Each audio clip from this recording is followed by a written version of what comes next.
दोस्तों, हमारी जिंदगी में जो संघर्ष और जो चुनौतियां आती है, जो चैलेंज आते हैं, उनको हमें खुशी खुशी स्वीकार करना चाहिए, क्योंकि उससे ही हमारी जिंदगी मजबूत बनेगी। चलिए एक कहानी से समझते हैं। एक बार एक किसान परमात्मा से बड़ा नाराज हो गया। कभी बाढ़ आ जाए, कभी सूखा पड़ जाए, कभी धूप बहुत तेज हो जाए तो कभी ओले पड़ जाए। हर बार कुछ न कुछ कारण से उसकी फसल थोड़ी खराब हो जाती है। एक दिन बड़ा तंग आकर उसने परमात्मा से कहा, देखिए प्रभु, आप परमात्मा है, लेकिन लगता है आपको खेती बाड़ी की ज्यादा जानकारी नहीं है।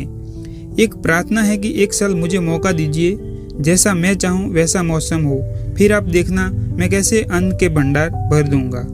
परमात्मा मुस्कुराए और कहा, ठीक है, जैसा तुम कहोगे वैसा ही मौसम दूंगा, मैं दखल नहीं करूंगा। किसान ने गेहूं की फसल बोई। जब धूप चाही तब धूप मिली, जब पानी चाहा जब पानी मिला। तेज धूप, ओले, बाढ़, आंधी तो उसने आने ही नहीं दी।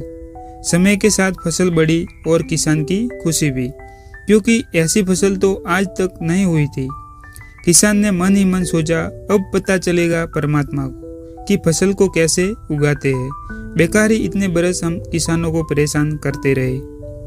फसल काटने का समय भी आया। किसान बड़े गर्व से फसल काटने गया, लेकिन जैसे ही फसल काटने लगा, एकदम से छाती पर हाथ रखकर बैठ गया। गेहूं की एक भी बाली के अंदर गेहूं नहीं था, सारी बालियां अंदर से खाली थी। बड़ा ही दुखी होकर उसने परमात्मा से कहा, प्रभु, ये क्या हुआ? तब परमात्मा बोले, ये तो होना ही था। तुमने पौधों को संघर्ष का जरा सा भी मौका नहीं दिया, ना तेज धूप में उनको तपने दिया, ना ओलों से जूझने दिया, उनको किसी भी प्रकार की चुनौती का एहसास जरा भी होने नहीं दिया। इसलिए सब पौधे खोखले रह गए। जब आंधी आती है, तेज बारिश होती है, ओले गिरते हैं, तब पौधा अपने बल से ही खड़ा रहता है। वो अपना अस्तित्व बचाने का संघर्ष करता है, और इस संघर्ष से जो बल पैदा होता है वो ही शक्ति देता है, ऊर्जा देता है, उसकी जीवनता को उभरता है। सोने को भी कुंदन बनने के लिए आग में तपने, हथौड़ी से पीटने, गलने जैसी चुनौतियों से गुजरना पड़ता है, तभी उसकी सुंदर आभा उभरती है, उसे अनमोल बनाती है। तो दोस्तों, इस कहानी से हमें क्या सीख मिली?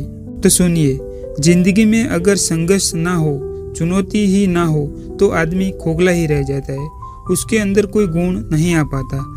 ये चुनौतियां ही है जो आदमी रूपी तलवार को धार देती है, उसे सशक्त और प्रखर बनाती है। अगर प्रभावशाली बनना है तो चुनौतियों को स्वीकार करनी ही पड़ेगी, अन्यथा हम खोखले ही रह जाएंगे।